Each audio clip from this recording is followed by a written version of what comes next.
Xbox starts tagging games that will be optimized for the upcoming ROG Xbox Ally and Ally X. We have the handheld itself actually being nominated as one of the best inventions of the year. We have some Sucker Punch news, some Assassin's Creed news with the Nintendo Switch 2. Ghost of Yotei, how is it selling? Got two reports here on so far what is happening with this game. And Summer Games Fest, they actually have already set a date for 2026. We will get into all of this, but before we do, hit the like, subscribe, all of that great stuff. Now let's get into the news.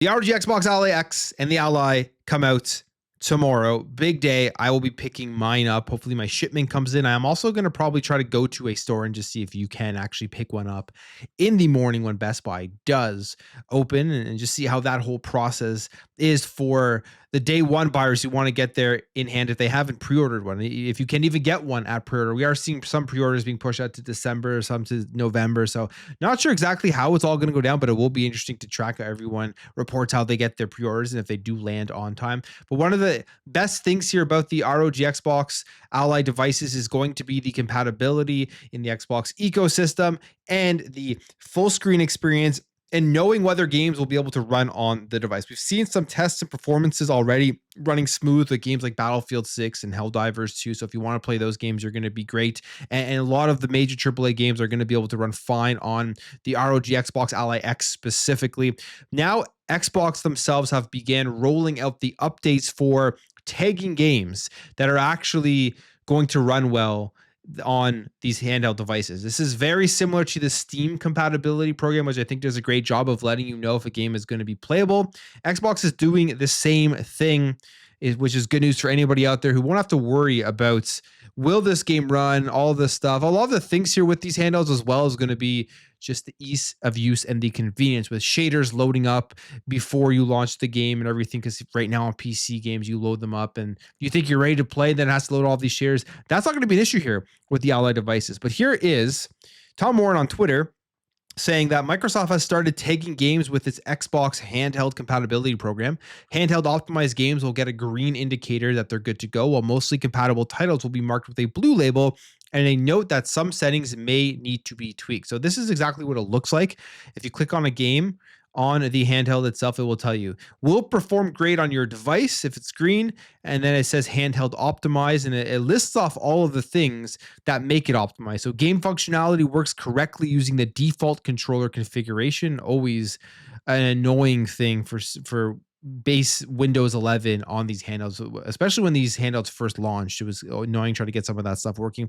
The game consistently shows Xbox or handheld specific controller icons. Key text and UI elements are legible on the device by default. The game's default configuration supports resolution supported by the device.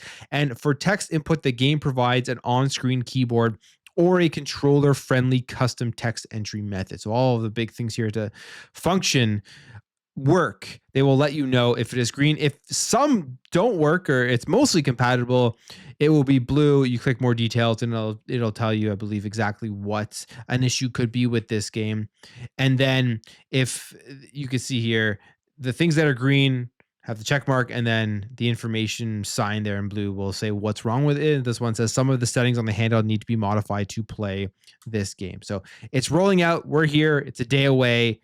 And one of the best features about the Ally handheld devices is going to be the console-like experience that we've been waiting for from the Windows side of things. It may not be perfect on day one. I'm sure there will be tons of updates rolling out all the time for this to continuously improve upon it, but already just seeing the videos, people who have already installed it early from the preview builds, it's a huge step forward here. I think it's a big moment in the PC gaming handheld space where you have the Windows handhelds are now going to have that console experience. You're going to have Steam OS, and you're really going to have to choose which way do you want to go, because with the ROG Xbox Ally and the Ally X, you're getting everything. You're getting your Steam games, you're getting your Xbox Game Pass, you're getting your Xbox stuff that you own on the PC side from the Windows Store. So you're getting everything in one place, and that to me is where I want to be right now with where I play.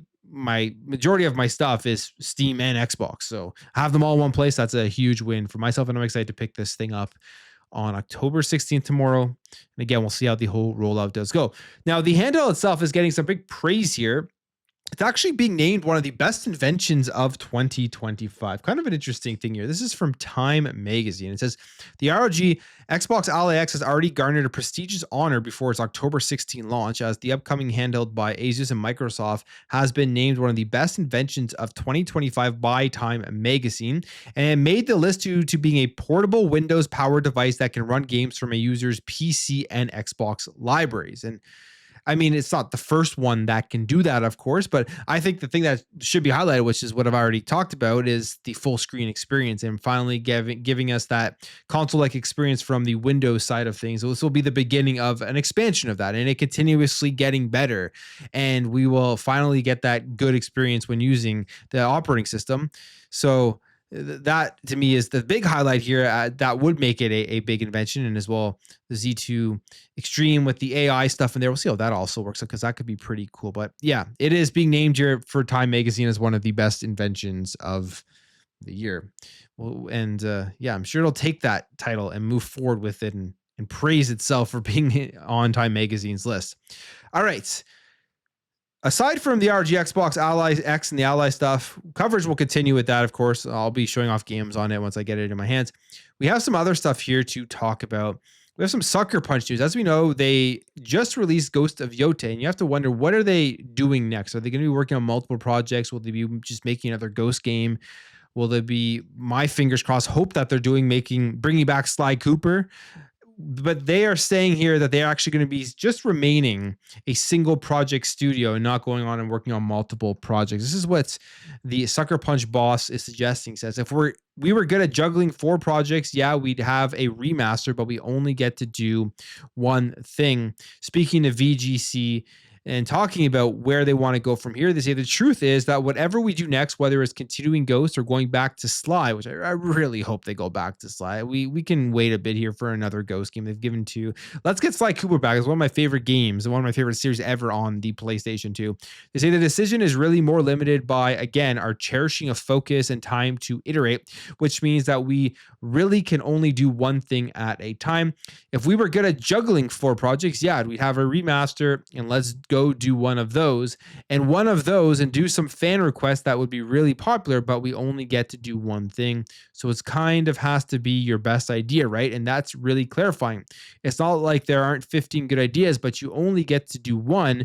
And by the way, you only get to do one about every 5 years. So that choice is really important. I mean, that is choosing your college and your major every 5 years. So Sucker Punch, we're not going to see something from them within another 5 years. And I think that's kind of a thing right now with PlayStation. You take a look at their first party lineup and their first party output, it is very sparse. There's not that much. I mean, they haven't had major first party releases one right after the other. It's been about one a year directly from their first party studios. Yes, you can include Helldivers 2, you can include Death Stranding 2. Those are kind of second party. They fund those games, but directly from their first party studios, they've had about one a year. Spider-Man 2, I think, is the last one.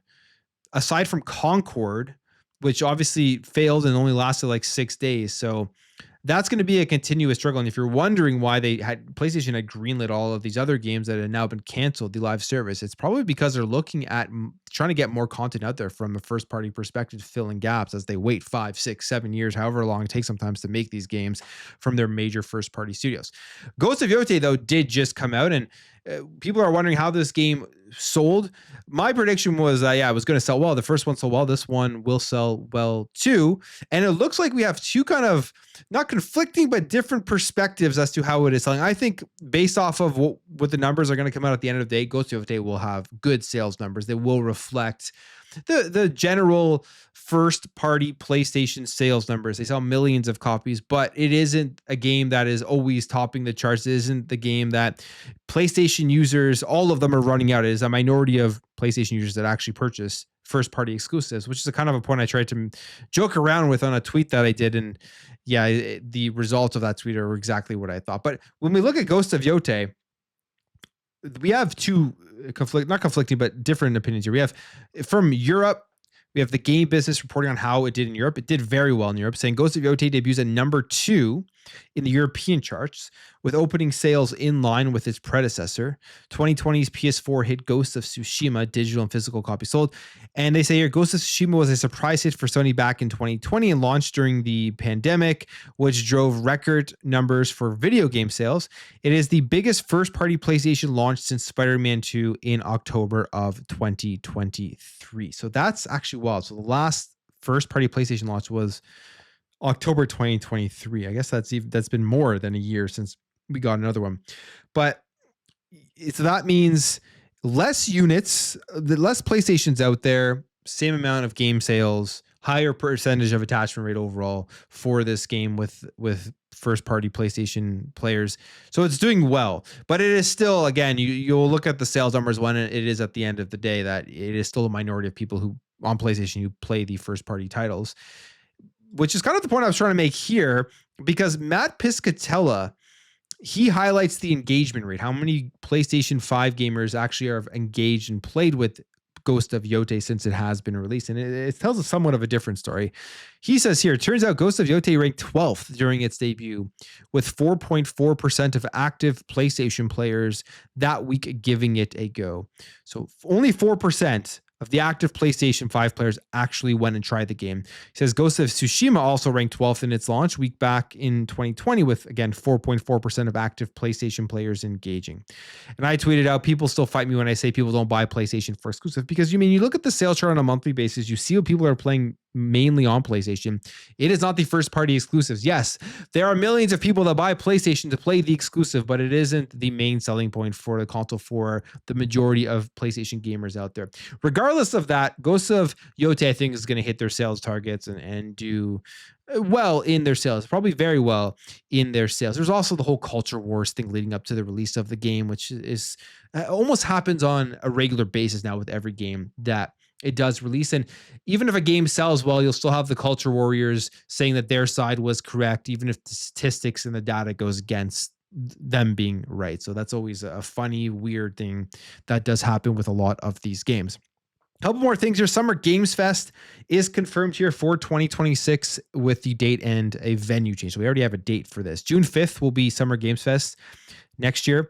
And it is actually going to be at the Dolby Theater in Los Angeles. I forget where it was in the Microsoft Theater or something previously. I'm not sure, but it's still in Los Angeles in the Dolby Theater on June 5th. Always a good event, kind of has replaced E3. I wish E3 would come back and we go back to that traditional summer celebration of video games and actually have a convention where people go to. That would be so much cooler, but because of the pandemic, that got ruined, and I don't know if we'll ever get back to that. It's kind of a shame, but Jeff does his best here, I guess, to replace it here with Summer Games Fest.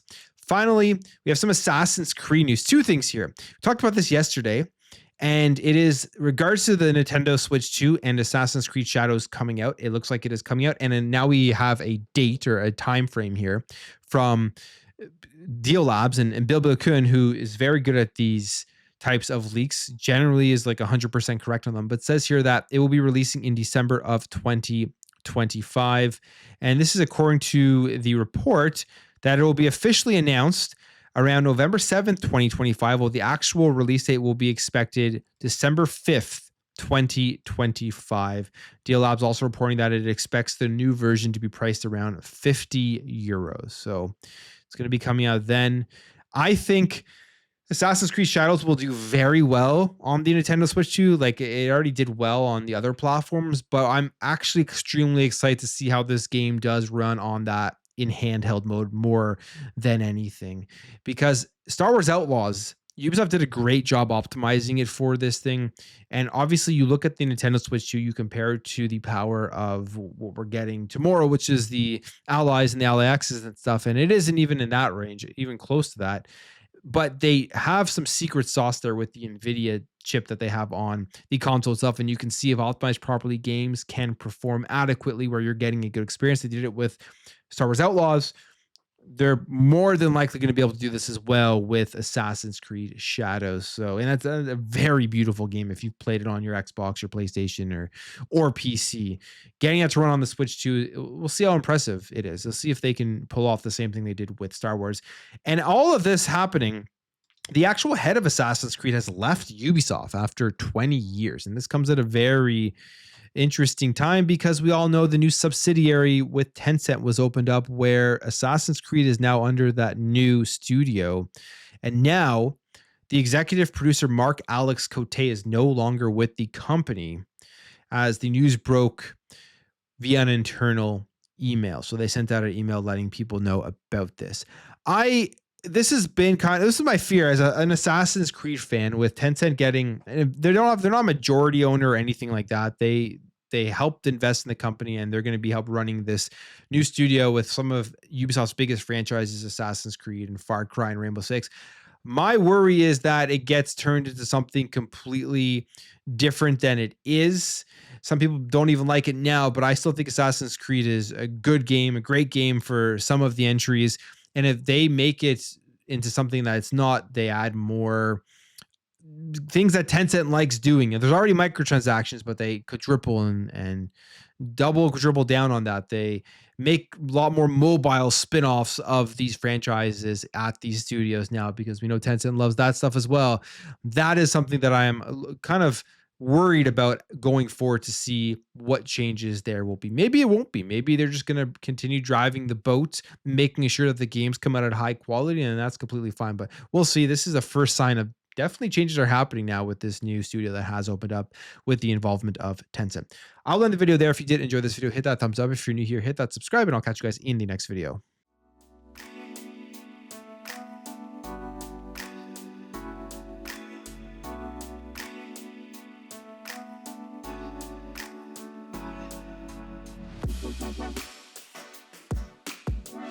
Thank you.